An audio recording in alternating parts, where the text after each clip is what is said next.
right, First Generation Talk, episode 2. Dramos Radimus. Yes, this is Dramos and this is Radimus. My G. The other way around, but you're going to fuck people up. They don't know it's yet. Yeah, so we're back, episode 2. I want to touch on like a current event that everybody's talking about first and foremost. Yeah. We had a lot of both personal things happen this weekend as well, like positive shit. Yeah, for sure. I want to touch on a topic that's been giving me a lot of stress, coronavirus. Oh my God, bro. My mom is texting me every day with every update. My girl is texting me update. I'm like, for real, I lost sleep. Like Gabe downstairs in Starbucks, he's like coughing a little, and he's like, yeah, everybody thinks I have the coronavirus. Right. I don't know if I should just run home. Bro, it's like, now that it came to New York, it's like everybody's freaking the fuck out. Right. What's scary, especially for us, is we work in New York City, and you live in New York. I live in Jersey City, and the thing is, okay, stay out of like large crowds, and try to not like where. Yeah, exactly. Where's that happening? We interact with people who travel constantly. So there's really no. Is this something that scares you? Like, how are you feeling? What's your scare it's level? like half and half because my girl's homie, I know he works in Hong Kong and went on a job to Thailand. They ended up having to pay for like 2 weeks extra vacation and then send him to Miami because it was just that serious. Wow. And it's like, you heard that there's gonna be like a shortage in toilet paper. What? That's about to happen. Why because is that? What's the because reaction? all of the factories that produce toilet paper are switching over to mass. So like it's gonna like supposedly there's gonna be a skip in that, and it's just like I know it's real because there's documented proof that there's an effect, but then it's like I also think about like that Simpsons show. I don't know if you know the Simpsons, they just guess everything somehow, somehow, and they're like, all right, what's the thing we're gonna focus on this time? How do we get the audience and mass media to just focus on something else? And they're like, oh, let's just start another virus. Let's let a new name and let's freak people out. Are you conspiracy? Are you like having? I'm not a conspiracy theory? theorist. I'm a historian. Okay. And historically,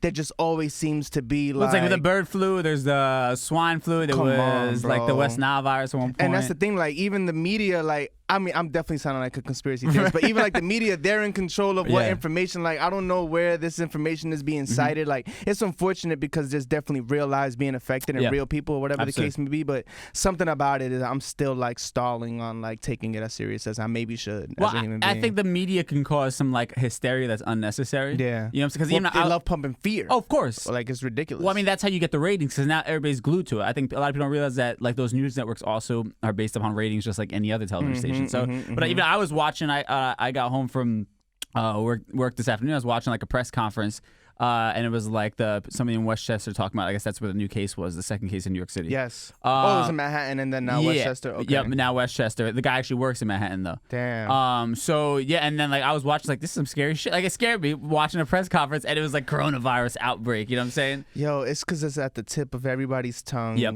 And I don't understand if there's supposedly documented proof also that it's been cured. Why isn't that being widespread? Because there was that, and then it seems to just be like, I don't know, unprofessionalism from the medical system as well, because supposedly there was a guy who was treated for that, confirmed for having it in Jersey, unfortunately. Oh, man. And then they let him walk. So it's just like, bro, like, what are we doing to actually control this? If this is an epidemic, we should probably be treating it more serious than just promoting an outbreak. Like, for me, I look at the situation like, are we promoting solutions or are we just promoting fear? Because now it's like, you can't find face masks anywhere. You know what I mean? That's where I started getting a little scared. I was in Home Depot like buying some paint, and I was looking for a face mask to like paint in my apartment. And they're like, nah. Yeah, it was like all sold out, and it was like maximum 10 per person. I was like, oh shit, this like, it's like a real people thing. Are stocking up crazy. I don't know. I mean, and I think the problem with the media is they don't lead with like the fact that the people who have died were elderly people, and also I think they were the majority had pre-existing conditions. I did as well. hear about that. Yeah, it's so like they're promoting it as if you can be perfectly healthy. Right. Somebody stare at you because supposedly all you have to do is look at somebody to like pass it along, and now you're just like fuck. Yeah. You know I mean, well, at the end of the day, it's like, what the fuck can we do? You know what I'm saying? Like in real talk, like, well, I can't not go to work. You know what I'm saying? Like if my landlord wants to tell me I have to pay rent for the next few months, I will stay home and not do anything. I'm cool with that. That's true. But other than that, there's nothing else you could do. It's tough. It's tough because in this situation, it's like, like what the only power you have, I guess, ends up being just the awareness of it coming up in conversation. But I don't even know how to like help someone, especially like get in the middle of Manhattan. Like, this is ridiculous. There's nothing you can do. You know, we're riding trains. Unfortunately, it is what it is. And that's the thing. I've learned. I learned this early at NYU, and when one of my majors was still journalism. Like, everybody is born a journalist. Everybody loves, like, oh, did you hear this you didn't watch this new movie? Right. Or like, yo, this is crazy album. What, you didn't hear it? I have to let you know about it. And especially when it's with fear. Yeah. And, you know, elderly mothers are like the king of that, the queens of that. Like, they stabbed someone in the Bronx, so one person, but make sure now they're stabbing everyone in the Bronx. And yeah, man, it's just like, what's the balance, you know? Right. But obviously, I hope everybody who has been treated for it gets cured. I hope that the medical system make sure that it doesn't become more widespread, and let's just be healthy, man. What the fuck? It's scary, man. Jesus, bro. All right, let's move on some positive shit. How can I rap and think about this shit, you know? Well, speaking of... Corona sales are like down because of the name association. The most asinine thing ever. Why would somebody... But that's the thing, like, back to the conspiracy... I mean, I sound crazy, but back to the conspiracy thing. You think Budweiser started as conspiracy? Like Budweiser's like, yo, you know what? I'm going to put some dollars into funding this in the news. Like, listen, whatever, let's move on to some positive shit. So you dropped a record over the weekend. Yes. So congratulations.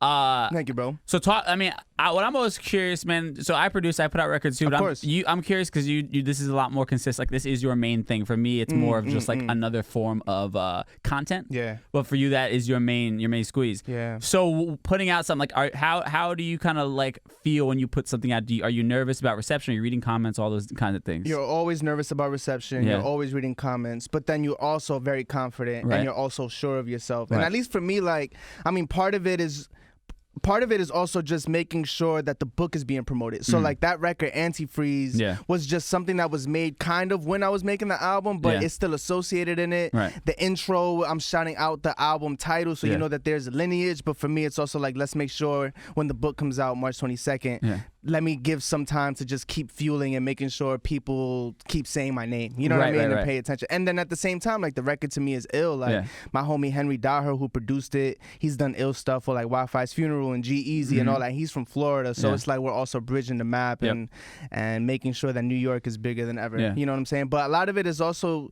you know, music is such a thing where it's not necessarily when you drop it, it's when somebody hears it that matters. Right. But what gets promoted a lot is, you know, those top slots, the New Music Fridays playlist on Spotify, or the small windows that you have for promotion. But in reality, most of your favorite albums, most of your favorite songs, you didn't hear as soon as it dropped, or it wasn't your favorite immediately. A lot of the times it's digging back, and I'm not in control of when somebody discovers Radimus, but what I am in control of is what is out there for you to discover. So let me make sure I keep feeding that. You know what I mean? Do you have expectations with something like this? Because it is kind of like, and not to take away any value from the record, but it is sort of like a placeholder type of thing right now, right? What do you mean by placeholder? Like, you're in between. Like, so you had the album. You know what I'm saying? This is like something to keep the fan base like happy, keep them a little bit satisfied, give them some new stuff, right? So it's not like, you know, you are necessarily like living and dying on this. Right. This isn't like your single that's supposed to be the breakout thing. No. It's just something for the fans, right? It's still nothing changes and nothing changes. It's still the focus. So is that weird? Like, is that like, does that lessen the excitement when that comes out? And also, what type of expectations do you think is proper to set on yourself? I mean, Big Sean, when he dropped Control with Kendrick and Jay Electronica, that wasn't on the album. Right, yeah. Kendrick Lamar, before or after he releases albums, he normally does freestyles. Like, even on Damn, I think he did the Hard Part 4, if I'm not mistaken. And before Good Kid, Mad City came out, like, Would You Let Hip Hop Die on October 22nd, and J. Cole has a bunch of EPs, and you see the adding bonuses and all that. And I think for me, it's more about what's the point of it. Like, I'm not the artist, at least today, I'm not the artist that believes in just keep putting shit out and something will hit just by sake of numbers. For me, I look at it like, what is my path? What is the purpose? What is the thing that is being built? And is this adding credit, or is this decrediting and watering down the authenticity of my shit? And for this, I was like, yo, Antifreeze, I did make it, is ill. It just didn't fit in the track list. I have more content coming out for the album. This makes perfect sense to drop a Lucy. You know what I'm saying? Yeah. Like, and that's how I kind of just see it. And then you end up not having too much pressure attached to it because you're not depending on it to change your world. Right. But who knows? That's up to the fans as well. Yeah, you never really For know. me, it's more so like, yo, y'all are still... Because, man, it's tough to have somebody still be tagging you on Instagram 5 months later, 6 months later after your album drops, and they're still rocking with you, and they're still the message is still being connected to. And I think as artists, it's like it's ill to pay attention to that and know that it is a gift. Like, know that it is nice to like gift people, gift your fans, especially because most of them you're never gonna meet. just more insider look, you know? Well, that's as much as you can. Right. You know what I mean? Well, I kind of want to peel the layers away of like the business side of it too, though. So where like when you go to the label, and you say you want to just like throw out a Lucy, what is there? Are they receptive to it? Is it what's the conversation like? Well, I think with what should people understand? Yeah, with this single specifically, I hit on my man and I'm like, yo, I want to drop a Lucy. Yeah. This is why. And it's just like, you know what? Yeah, that makes sense because at the same time, for a label, it's like. It's obviously there's a lot of paperwork and a lot of like litigation that you have to read, but at the end of the day, they're in the business of if they invested in you, they want to make sure you're hot. Right. They want to make sure that people keep talking about you, and they want to make sure there's more of a flame. So even with releasing Antifreeze, the streams have been jumping back up on the album. You know what I'm saying? So it's like, yo, I have this plan. This isn't part of our contract, but this would be dope. Yeah. It's a nice association. The album, the book title is the exact same. It just makes perfect sense. Right. You know what I'm saying? And then they're like, you know what? Yeah, it's dope to let a Lucy go. This obviously isn't coming out on something later, so let's let it rock. That is like communication is very important. You know what I mean? Well, it's like an age-old thing I've heard from labels where they get a little frustrated with artists because as an artist, you always want to be putting something out. Right. Labels like to have more of a plan in place. Yes. And that's the way that they move. You know, so it's always sort of this pull and, push and pull type of thing. Right. When you're especially, and it's like, I think we're all adjusting to the modern era as well. Right. I think that's a lot of it. Right. You know what I mean? Where a lot of the times you can just drop something and snap in your fingers, you know what I'm saying? And if there's attention towards it, then it's going to be, loved. It is kind of the Wild West right now too, though. OD. And this kind of segues a little bit. This has been like a hot topic where Megan Thee Stallion was talking about her deal. Ridiculous. Let's play the clip and then we'll react to it. All right. Was asked to renegotiate my contract, then it became a big old thing. When I signed, I didn't really know what was in my contract. I was young. I think I was like 20. I didn't know everything that was in that contract. I'm thinking in my head, oh well, everybody cool. We all family. It's cool. It's nice. Let me just ask to renegotiate my contract. Soon as I said I want to renegotiate my contract, everything went left. All right, you can respond to this first because you are more so the artist in the room. I'm curious what you think about this. Okay, so really quick, just to segue a little bit back into like the new music and feeding your fans, like that is a real thing. Right. For myself, as an example, Antifreeze is a joint that was never gonna come out if it didn't come out close to around the time the album came out. Yeah. And there was communication as well. Right. You know what I'm saying? At first, sudden, because I just dropped on Instagram, but then after me and it was like, yeah, let's figure it out. Right. Yes, this makes sense. So you put that on your Instagram? Oh, yeah, just to see. Yeah, you know what I mean? Just to run up the comments and see if people love it. And then you're like, oh, okay, word, there is a joint. Let's get on the phone, blah, blah, blah. And the correlation to this is I believe that she wanted to drop music and the label wasn't allowing her to. Okay, so now here's the difference, though. Okay. This has nothing to do with her mixtape. This has there is no new music as of recent that is indicative of like an album. Yep. So there is a different type of pressure. Now for me, if I compare myself to where she's at in her career right now, as meaning pre-album, when I dropped VIM, which is in 2018, that was start out months in advance, making sure we shoot the video, making sure everything is prepped, paperwork, clearances. We already knew what the follow-up singles were going to be. Right.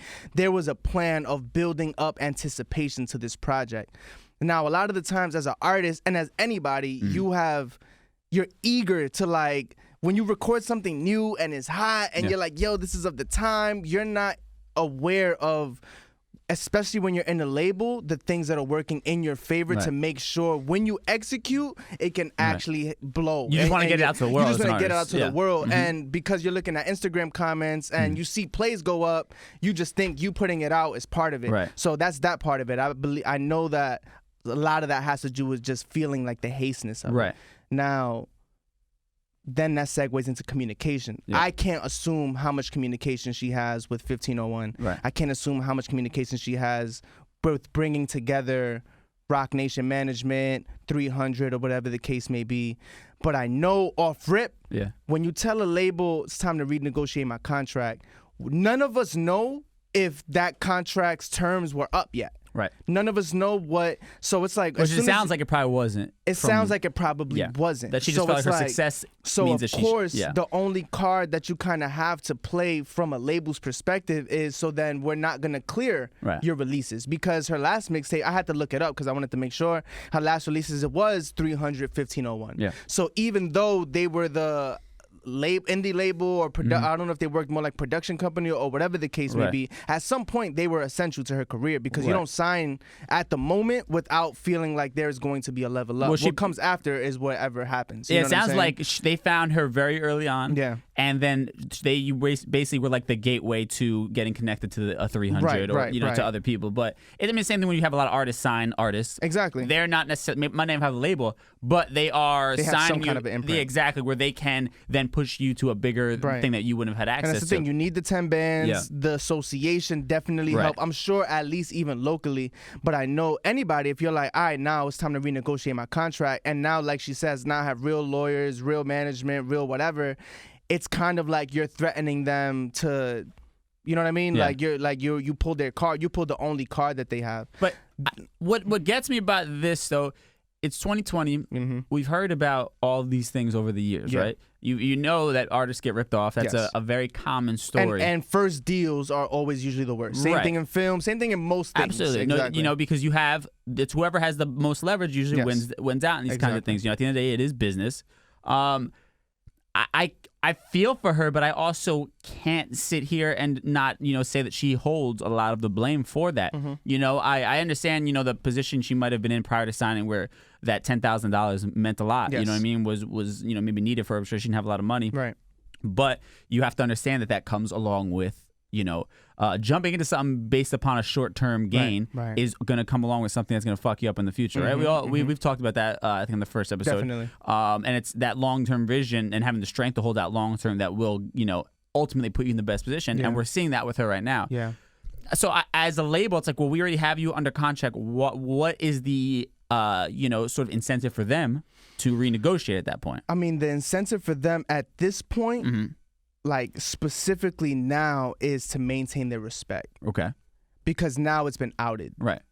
That there's a difference between business being handled privately and business being handled publicly. Right. When you decide to pull the card of public announcement of an issue, now everyone is going to look bad. Right. Now management looks like they're bullies. Now 300 looks like they're an accessory to it. Now 1501 looks like they're a threat. Now Megan Thee Stallion is up for criticism from all perspectives. And that's a tough card to pull. Yeah. And it seems like, to me at least, it seemed premature. It seemed like it wasn't necessarily dire. You know what I mean? Because she just released stuff like this past month. You saying her reaction or their reaction? Yeah, like I don't know if she should have went public with it. But what I do know is that, like you said, there's another side of the coin of like the 10,000 in the short term. Even though it is 2020, and even though there is documented proof, it's something different when you're hungry today. And it's something different when you have no relationships. And it's something different when you have no understanding. And it's something different, like I see a lot of criticisms been like, even if she, like some people are like, oh, like she's college educated, but she still went and signed this stupid contract. It's like, one, college has nothing to do with it. Yeah. You don't even read AT&T when they charge, when iPhone, when they do the iOS updates, you're not reading the entire contract. Most of us are not reading contracts of things that we use on a daily basis. And a lot of the times, I feel like in those situations, you feel like they are more short-term, even if they're presented short-term, you kind of abide by it being short-term. And that's kind of the cases that you have with labels where artists end up being shelved. Like it'll be like, oh, we're only signing for 2 albums, but you don't realize that the first album took 3 years to release and the second album now might take another 3 years, and now you're in limbo, right? The biggest thing that I've been seeing is lawyers. And the biggest thing that I've been seeing is legal representation and bashing her kind of for signing that, right? We don't know what the exact paperwork is. Yeah. There's been no proof. Yeah. I hear that they say 60% of her earnings, and then like all of her shows, and then some other shit. Which that sounds like there's no way she signed that for $10,000. I would hope that she didn't. Because even when you sign a deal, you get a one sheet, and then you get the actual contract. So that sounds like the bulk of what a one sheet would consist of. So, and with her mother managing her, there's a lot of like misconstrued perspective. But I think what I would like to focus on, because this is somebody's real life at play. Right. This is somebody's real career at play. Even with her announcing, yo, it's cool, now we're good to sign, we're good to release music, I still know that there's gonna be some negativity that is gonna rise up. Lawyers and transparency with lawyers. I think that the biggest thing artists suffer from is not just getting a lawyer, because everybody just tells you to get a lawyer. Yeah. Nobody educates you on how to screen a lawyer's intentions for you. Nobody tells you the cost it takes to be able to pay for a lawyer that actually has your best intentions in mind.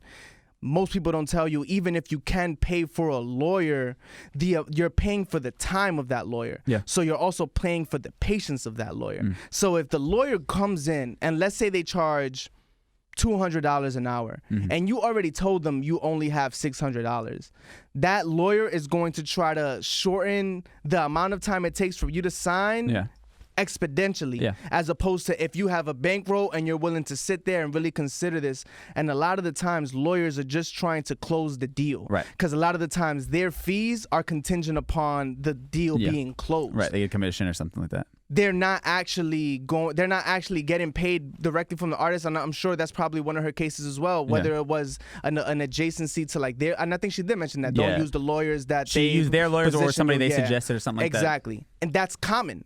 That's way more common than people think, because just because you went platinum on YouTube and got 1 million views, you don't even know how to monetize your YouTube channel yet. So you're not making any money. You're not making more money than your fame is presenting to you as. So in something like that, like obviously it's better if the lawyer wasn't their lawyer, if the lawyer was just somebody they knew, because at least there's some kind of degree of separation. But at the end of the day, a lot of lawyers only get paid when the deal is closed, so they're trying to rush it, and there is no level of even understanding as an artist, because all we were told is lawyer up, that you don't even know what to negotiate for your behalf with your lawyer before he goes and negotiates on your behalf.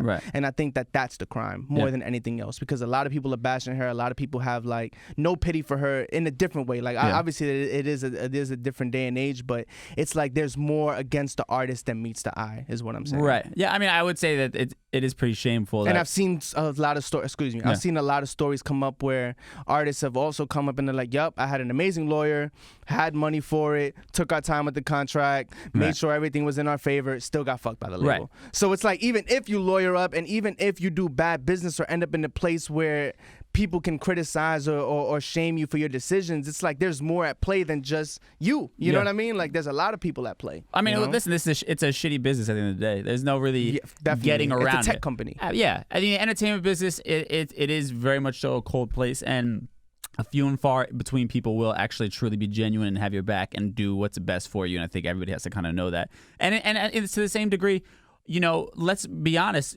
Once her contract is met with that label, do we really think she's going to re-sign? That she would have re-signed with them? She would have gone to a major label. She would have gone to whether it's independent route or she would have gone with a major label. She would have left them to go on to a bigger, for sure, and entity. They know that, right? And that's what I'm saying. That's part of their power. We invested in you before all of this happened. So no matter how much you feel like you did it by yourself, we are entitled to something because we were the first investors, and you said yes to the situation, and it worked out. Somehow it worked out in her favor. I'm not gonna say it worked out the way they claim or it worked out less than what she claims. But somehow it worked because it took you from point A to point B, where 300 now is paying attention to you or whatever the case may be. Which wasn't what it was before. Which that wasn't happening before. Exactly. So it's one of the and that's the place that I like to be at more, which is okay. Everybody fucks up.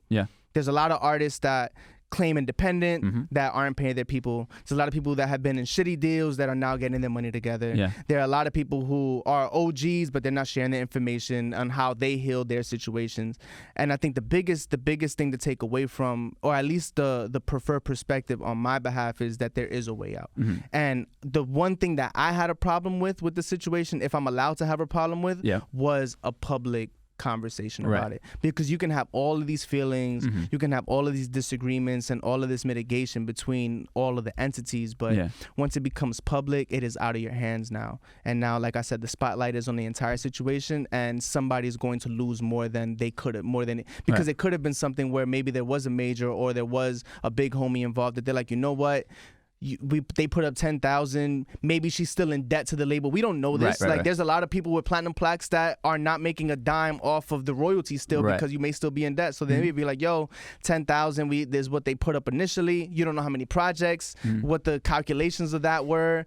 all right, I'm gonna put up, let's say, $400,000 to get you out. We're not gonna give you an advance, but we're gonna get you out of your deal, and maybe something like that could have been worked out more amicably. But I always feel like once an artist like speaks out, maybe that's just how I am as a person as well. I don't believe in like airing out your problems. Well, I mean, it did kind of work for her though now because a court ruled that she can put out music and they can't talk about it. So it is a court ruled that, but now to get her out of that 1501 contract, it's even worse now. But that's what I'm saying. There is this short-sightedness that is happening once again, where now maybe you can put out a record and you can put it out Friday, whatever the case is.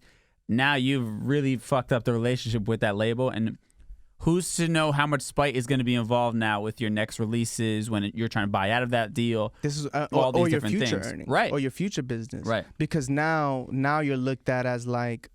And excuse me, Megan, like I'm just being honest. Like now you're looked at as like, oh, if something goes wrong, you're down to just talk about it. Yeah. Now you're down to vent. Now it's like it could potentially harm her business going forward because now you're not somebody who we know we can hold it down. You know what I'm saying? A lot of this is assumption on part, and a lot of this is filling in the blanks. But as this plays out, I feel like I'm judging it as like clear as possible, which is that. And I think that that's more harmful than anything else because you can get out of any negative situation. You can be millions of dollars in a hole in this business and come back up. You can have signed away your masters for life, and at some point you make enough money and the situation pairs out where you're like, all right, it's time to own my shit back. And you see a lot of cases of that nowadays. So I don't believe in like bad deals being the end of an artist's life. I see it more as like, yo, just got to stay true to the fight, keep your head down, keep swinging. And that's the thing, the public, and I'm happy people are aware of this too, though. The public is never considerate of an artist's emotional state as much as possible, as much as they should be.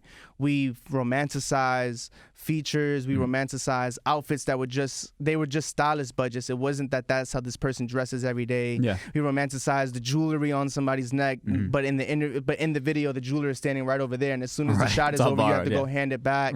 And the money is rented through a bank, and it's licensed, and the bills are clear. You know, there's the artists have become slaves to like perception and perfection and consistent rise, and it's like maybe in a way it will help her and it will alleviate a little bit of that distance between like consumer and talent, you know, because there are real people's lives at stake, and it's more than just like knowing what to do in the music business. I went to NYU. I took music business classes on publishing and royalty splits and ownership and whatever the case may be. I don't remember none of that shit. You don't remember none of that shit when you remember hearing the words, but you're never going to know what the effect of like certain points in your contract are until you're experiencing them. So I just wish that she can just like be alleviated from it. Somehow everybody comes to terms in a good way, and you know. I mean, and to be fair, Carl Crawford, who owns that record label, put up his own money. You know what I'm saying? And we're talking Imagine if you did that. Right. And so you would, feel some type of way. This is your own money at the end of the day. Just because it is a record label and it's a small label. So it's not like this is a giant major who, is printing money and pissing money away on other artists. Right. Every dollar counts for an independent label like that. You know what I'm saying? Where they're living and dying based upon what these artists do. That label's probably in debt too. Right. Yeah. There is an ROI that probably hasn't been met through that contract. And it's like I said, like maybe it was a situation where she's like, yo, I literally got my check and I paid for all my studio time and paid everything out of pocket and they didn't do anything. I don't know. Yeah. But let's also assume because that's the thing, it's people. There are people on both sides, and labels are human beings with perspectives and people in place. So let's say Carl Crawford, and I think I saw a little bit of that where he's like, man, like I kind of got pushed to do the only thing I can do, which is restrict music because y'all about to ruin everything that I got going on. Like when she said that there were a bunch of other artists on that label, initially what I thought was, damn, I wonder how many $10,000 checks were being given out with no ROI on those investments, and this is the one investment and the one risk that actually work in your favor. Let me make sure at least if we step away from the situation, we can still be afloat. You know what I mean? And plus like 300's involved now, so that's another person that is getting a check from those same records. Yeah, so it's less money even then. Like you already know 300 probably figured out a way to make the splits work in their favor. And when you're working songs to radio, I can give you the radio perspective. A lot of these labels, they hire multiple independent promoters to work the records. And that's around the country. So people don't even understand that. It takes six figures to like push a record. Like there's a lot of people getting paid to bring it to the attention of the powers that be, and so there's a lot of money that goes into a song even getting added into rotation on the radio. And her having any success, all these different things, PR people, this and that, like to get the press to cover her stuff. That's all money at the end of the day. Right. And I'm not taking away anything from it because I'm not saying people it's okay for somebody to get ripped off and this and that. No, it's legitimate what you're saying. Right. Like there's two sides to the coin. When you are though. in the machine, Yes. your visibility is heightened. And as an artist, even though you don't, I'm saying this as an artist, like at an indie label, like I'm scared to go to a major label. Honestly, like I feel like if I ever decide to go to a major label, it's gonna take way more screening than with an independent label. One, obviously the number of projects, but just there are so many ways that labels try to protect their investment that's where an artist quote unquote gets fucked. You know what I'm saying? Where it's like, yes, you do emotionally, yes, you do, like you made the music, so whatever the case may be, but we are product at the end of the day. And our product is these MP3s and these videos being created, and there's a lot of money being put behind artists that artists themselves aren't aware of. Because maybe they don't owe it all, or they're just not, even if they have people handling their business, they're not necessarily having those in-depth conversations with the people handling their business. You know, so it's tough, man. It's tough on both sides because somebody ends up looking terrible. You know what I mean? And I mean, you know, I don't want to harp on this conversation too much, but I think it's good to go into it, though. You know what I mean? Well, it's good to I go think you into have to understand this. Because a lot of motherfuckers are talking like they know everything about even being, like the biggest assumption and that gets me very upset is that there is a lot of criticism from people in a way more harsher way. I feel like you're being like true, but in a way more harsher way on Megan signing her deal in the first place. And it's like, you don't know what the fuck she was going through, bro. Like, you have no idea what she was going through. You have no idea what position they were in. You have no idea if the crib was about to get foreclosed, if literally the last dime was spent on that lawyer, so that if they didn't get this money, her and her mother were going to be out in the street. I can be expressing it direly, but normally, and if you take the approach of hip hop history, you normally find out how bad somebody was in a certain situation way later when they're no longer in that because they're finally comfortable to be able to speak about it. You know what I mean? And I don't know. That's just me. No, I absolutely. I mean, I think, you know, there is an understanding that also has to happen that the second that this basically leaves like your parents' basement, this music stuff leaves it just being something you do for your own personal enjoyment, you have to understand that there's so much other shit that comes along with it. The second that you are trying to do this on a bigger scale than just for fun, there's going to be a lot of other shit that comes in there and taints it, and you just got to be careful. You know, you end up in certain situations. You got to try to ingest as much knowledge as you can. And use whatever resources you have to just educate yourself, to put yourself in the best position. But yeah, again, we don't know her situation. We don't know the label standpoint. I pray for everybody involved in this situation. I know as an independent label it's tough. I know for Megan and her team it's tough. I know for 300 and Rock Nation it's tough because now you are handling other situations. And the biggest thing that I can say, at least for artists specifically, because there is no way you're gonna know how much signing away your publishing affects you until it does. And there's no way you know how, like, the amount of percentage you've negotiated on your royalties is gonna affect you until it's time. I think the biggest thing to keep in mind is how strong are you, how willing are you to see things from A to Z. Because a lot of the times, I learned that from my engineer Chris Conway. Shout out to my man Chris. He said you think it's level 1 and level 2. By the time you get to level 1, you realize it's level 1.1, 1.2, 1.3, and that these leaps that you think are 1 to here is not actually the case. So there's a bunch of little steps in between. Be prepared, perseverance. Absolutely. Make sure you have your family. Make sure you have people who give a fuck about who you are and are willing to thug it out. And just like bet on yourself, because even in the most perfect situation of label and management and publishing or whatever the case may be, if you can't count on your own strength to see things through, none of that shit matters. You know, there's people who've been in perfect situations that threw that shit away too. Oh, absolutely. You know, I mean, well, in the conversation of like, you know, surrounding yourself with certain things, education, ingesting. I know you had pulled this old Breakfast Club interview. Oh man, I love this shit. So it's Saul Williams. Yes. For people who don't know who Saul Williams is, quick little actor, writer, most notably I think affiliated with just Kanye West and like 808s and Heartbreaks, and being just one of those people that just educate him on how to like be a boss. But I think an overall talent, an overall necessary voice, very anti-capitalist as far as like the only means of being successful.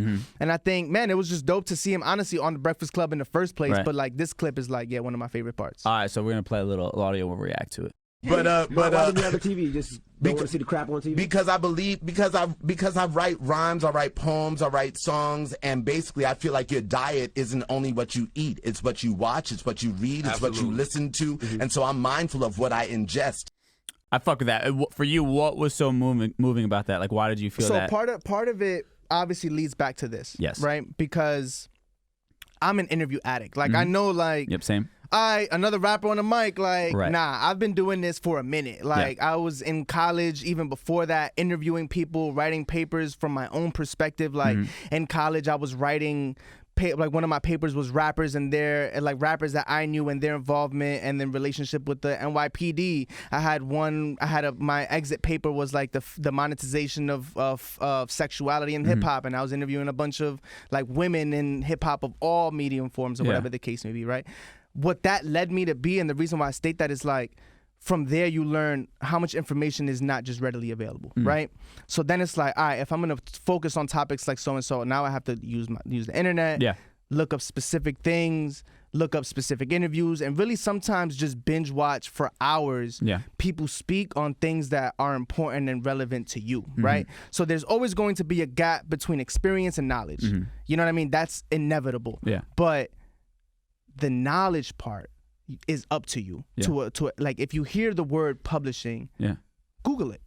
What is publishing? Right. Look at a lawyer break it down. If you hear healthy living, like Jay-Z drops a lot of gems on just like, depending on him, like I watch Jay-Z gems because I'm like, yo, like, this is the closest I'm gonna get to being in conversation with Jay-Z. Right. So if I'm admiring him and I'm bumping 444, like, yo, this is one of his best albums, like, he's probably dropping way more gems when you sit with him for an hour unfiltered. Absolutely. Kanye West, another one of those people. Like, if you just listen to the music and you hear the bravado, whatever, like, you don't understand what struggles he's actually going through mentally and what he uses to energize himself.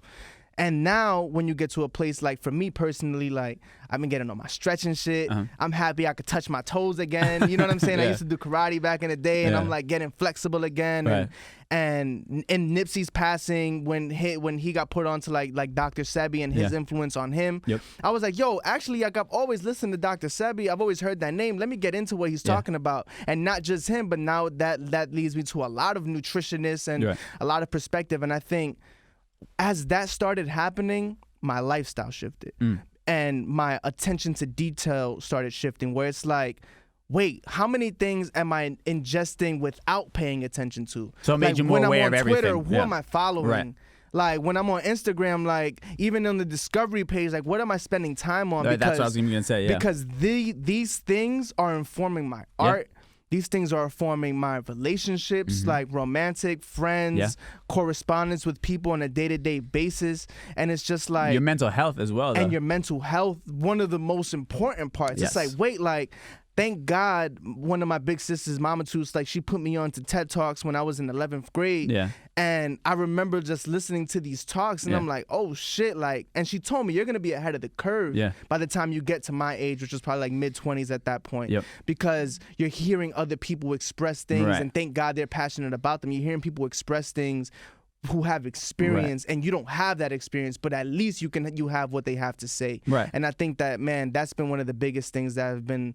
I feel like giving me confidence, making sure I have focus. It's helped me gather myself, because now I'm able to enforce curiosity with other people's facts too. Well, I mean, it's like when people who are super healthy, when they eat something, they're like, okay, well, what is this giving me? Like, what is it giving to my body? So beyond that, I think you have to treat your entertainment as such. You know, it's very rare that I watch something mindless unless I've had like a crazy day and I just need to put on like The Office. You know what I'm saying? But mindless is dope too. Right. But It's a good in moderation. Yes. But most of the time, if I'm gonna sit down, I'm eating, watching TV, I'm like, what can I put on that is going to feed my mind, make it think, and lead it to me doing more of the things I want to do. So it will be watching an interview that I feel like inspires me to have an idea. Maybe it is a documentary that puts teaches me something that I could utilize towards what I want to do. And then I'm glad you brought up social media, because I think that that's also the thing that's overlooked so much, where a lot of people are just like, oh, it's just social media, it's just this.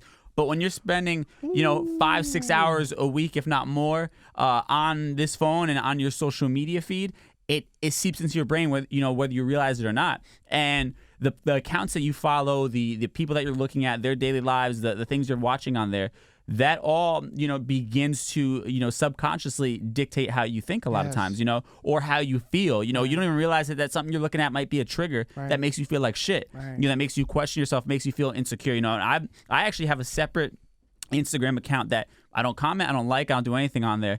And that is just like my very carefully curated feed. You know, like my artist page, my public page. There's random people that I follow that I know throughout life and industry, whatever the case may be, and I see some of it and I interact with it. But the one that I actually look at the most, it's like just people that inspire me, things that I find interesting.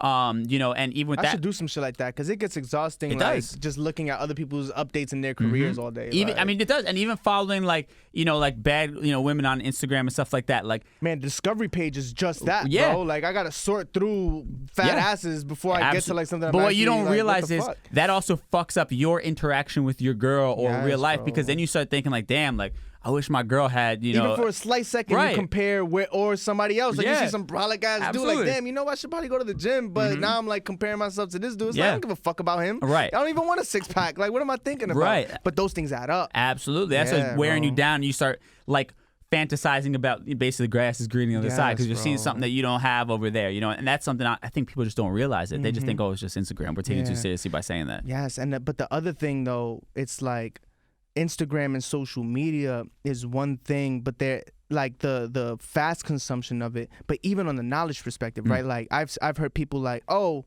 I want to be a label owner. It's like, and you see like they share like small clips or speak like in very truncated perspectives, and it's like, yo, man, like Instagram 30-second clips of motivation that probably came from an hour-long conversation. Right. You should probably go check out the hour-long conversation. Yeah. Do you know what I'm saying? Like if you're gonna let's say like careers, like if I'm like, oh, I bet somebody's interesting, I stumble upon somebody's page, I'm digging some of their content, oh, the music sounded dope for like 30 seconds. I make sure that I go on YouTube, watch a couple of videos, try to take in an interview, 2 or 3 or something like that. Like honestly, that's how I get into an artist. Same. Like Instagram and shit. Like I get that that's quick because it's like a quick assessment of who they are. But for me to like really dig somebody, I go and peep the full length shit. Yeah. And it's like that is at the tips of our fingers. But Instagram only promotes the result. Right. Nobody promotes the process. Right. It's very tough that you see the transparency from the formation of a thought to the actualization of it enough that it's a celebratory thing to post and people run up the comments for. And it's like, man, like, yes, use social media, but not just Instagram liking other people's pictures, hoping that they follow you back or whatever the case may be. Like, so like for me, a lot of the times I follow people, and like the people who I enjoy's pages the most are people who just post what inspires them, what's moving them, whether it be a painting, whether it be an interview clip, whether it be like a business tip on like saving money or whatever the case may be. And I go on that person's, and I go look up on fucking YouTube what the fuck that is. I'm a Wikipedia addict too. Yeah. So it's like if I see somebody post a Dr. Sebi quote, I'm not just sharing it on my page to make it be like, oh yeah, I'm on Dr. Sebi too. Like, nah, let me go try to find the hour-long conversation where he's telling us like carrots are bad for you and you shouldn't drink peppermint tea.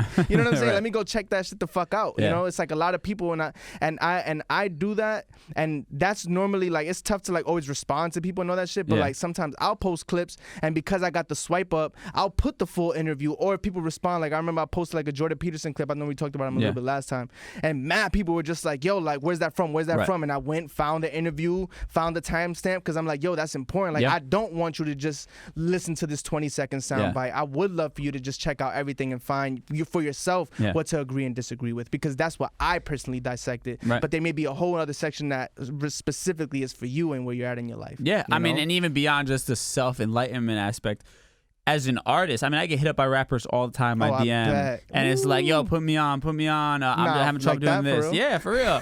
And it's crazy because it's like, yo, like you have so much information at your fingertips where you can reverse engineer what made, let's say, your favorite artist successful. You know what I'm saying? Like that, I do that all the time, Where bro. Did this person come from? I'll watch the before they were famous videos. I'll try to find old school shit, like old videos, and like try to see where the transition was. That I like they started that doing that YouTube clip. You seen it before they were famous joint that they had? Like shit like that. I fuck with that. But it's like people are so lazy to put in the work to do that, and that's what's great. Like you're not lazy to watch a prank video on YouTube. You're not lazy to sit there and watch some model twerking or whatever, or some TikTok compilation or whatever it is. You know, when it comes to your craft, a lot of people end up being lazy and they wonder why they can't figure this shit out. And that's the thing about that Saul Williams clip. Like even the second half of it, especially as a creator. Let's say if I'm feeling like I don't know where to go with my happiness, for example, I'll just look up happiness on YouTube and just like maybe they just send me to some Sadhguru conversations. Maybe it's like an Osho clip. Maybe like there's a John Lennon talk that he talks about as happiness. But now I just peep 3 people's perspectives on what they deem as happiness or what they deem as fulfilling. Or if I feel like, you know what, I want to wake up in the morning more. Like, damn, that one day that I woke up at 7, I know you wake up at 5 every day, but like that one day you self-imposed woke up at 7 in the morning. Damn, this feels really good. What benefits of waking up in the morning? Check that out. Like you're gonna like your decisions are gonna be more informed. But like I was saying, as a creative, Saul Williams then went to speak on like there's an obvious correlation between a lot of artists and you think that they sound the same because they're just bumping the other shit that also sounds the same. He was saying he doesn't listen to any other artists. Where's the resource? Bro? Right. Like you should go and take some time to listen to like the unreleased Bob Marley shit, like he said. And for me, as a creative, and when I'm dissecting, let's say people's careers who I admire, even if it's I just admire them for 2 hours and then I go back to like it's time to focus on me.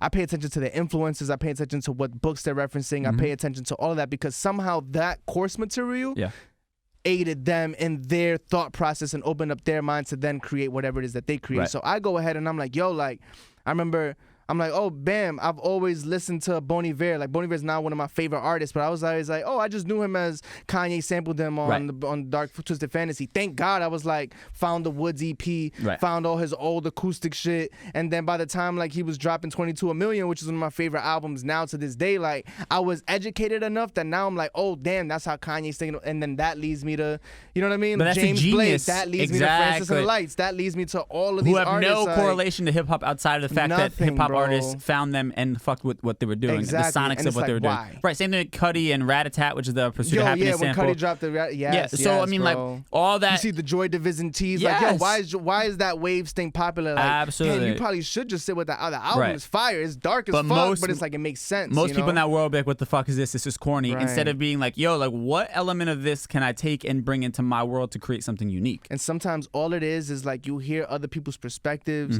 you hear other people's takes on what the best music that they can produce is, and it just opens your mind to capabilities, because you can be listening to Rage Against the Machine and it's like, yeah, it's hip hop but it's rock and it came out in the early 90s and whatever the case may be, but be in 2020 and be like, you know what, like that's the mix that we need on our drums for this specific song that has nothing to do with what they're talking about. It's like you just it's about education. It's about always being a student, and as like they say, the wisest ones know that they're always just learning. They don't actually know nothing. Yeah, that's how you push things. I mean, Bad Bunny goes into like a rock break in one of the songs. Where, like Bad Bunny is so fire. I mean, we could dive into one of these episodes. We're gonna end up going too long, but my God, like, but you can you can tell that motherfucker listens to anything and is down to be inspired by it. And that's why he's having this moment where I think he broke a streaming record for the most streams in 1 week by a Latin artist in the U.S. or something like that. He deserves it. Yeah, absolutely. And everybody's talking about him. But it's because he's pushing himself to do something beyond what the norm was. That's why he's breaking out of that, and he's out of here now. You know what I'm saying? Like he's into the stratosphere beyond probably anything that we've ever seen a Latin artist from that world. Like the other day, I was like, damn, Bad Bunny should work with Beyonce. Like the Bad Bunny Beyonce joint gotta be in the pipeline, or the Rihanna joint or whatever. Because and the biggest thing, let's give Bad Bunny his roses real quick. Like the biggest, like he's a rebel not only in vocal performance. He's a rebel in his visual presentation. He's a rebel in the causes that he decides to speak out upon. Like I remember some shit happened with Ozuna, and then it started becoming very homophobic again real quick. And he was like, yo, basically like, fuck homophobia. And he plays with his gender presentation, even though you can get the gist that he just he's a straight male, but he's down to bend all of these things. Not to cut you off, but even on Fallon, he performed on Fallon, he had a shirt on that was paying respect to a transgender woman that was killed in Puerto Rico. This is what I'm saying. So it's like he's down to take risks and rebel on any stereotype that you may have as just an artist that is performing on a mainstream level, which where normally what artists pivot to is safety. Even if it's high energy, even if it's provocative, normally they're just provocative on sex. Like everybody knows, like it's cool to be provocative about sex. It's cool to talk about murder. It's cool to talk about all these things. It's not that cool to be on a high platform and speak out against homophobia. You know, in a genre that is dominated by hypermasculinity and the putting down of women as a culture. And he knows how to do both. He's like, I am going to talk about pussy on a song, but then when I get on the IG, I'm going to go talk about all these serious shit. And I just feel like, man, he's probably my favorite like Latin like specific artist right now. No, sure. I have to agree, and I think this is like I'm gonna harp on this quickly, but this is my biggest thing where we get into this idea and as a culture where we want to have a platform. We want to have a platform. And then we get the platform just for the sake of having the platform. Be famous? Right. What the fuck is the point of that? Exactly. Like, And there's so many people I see in radio that they, just want to be like they were best friends with the artist. And, and there's a lot of people on social media and artists that just want to be cool in the clubs.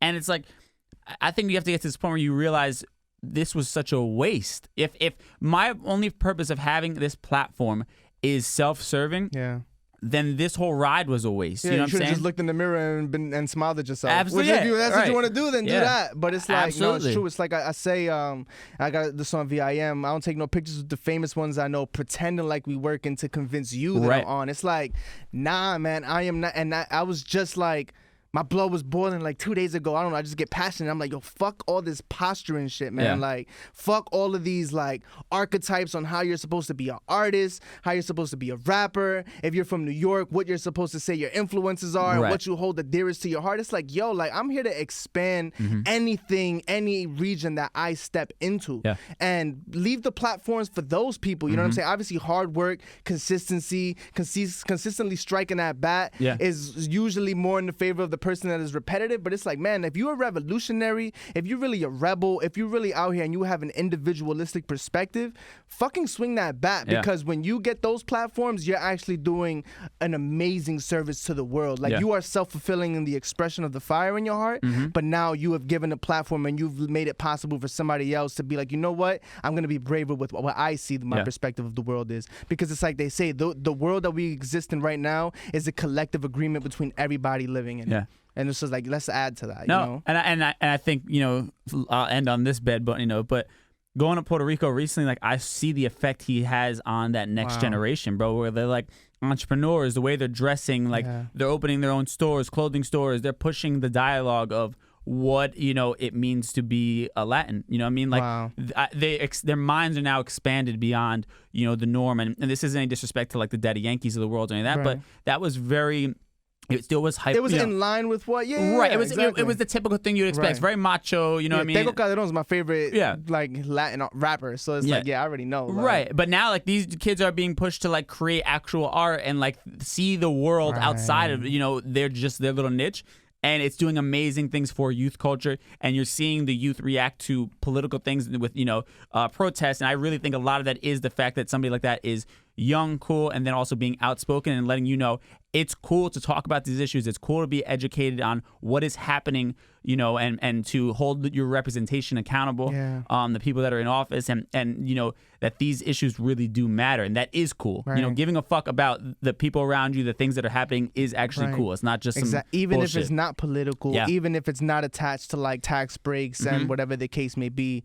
It's the willingness to just say, this is what I care about. Yes. Because you can not care about what somebody else cares about, but be inspired to actually care about what you really care about. Right. And have not been expressing that you care about it. Yeah. You know what I mean? No. Facts. I love that. I think that's a good place to that's good, end. man. Yo, beautiful. Shit, episode 2, done. Yo, love to Bad Bunny. Peace, love, count your blessings. If you don't do it when you wake up, do it before you go to sleep. I love that. All right, bro. So shout out your socials. Where can people follow you? Keep up. Radimus, motherfucker. Radamiz. And I'm at DJ Dramos, DRAMOS, and we still got to create an Instagram page for this. Oh yeah, we got this. Yeah, First Generation Talks. Yeah. Shout out to Ack and Brick in the building. Yeah.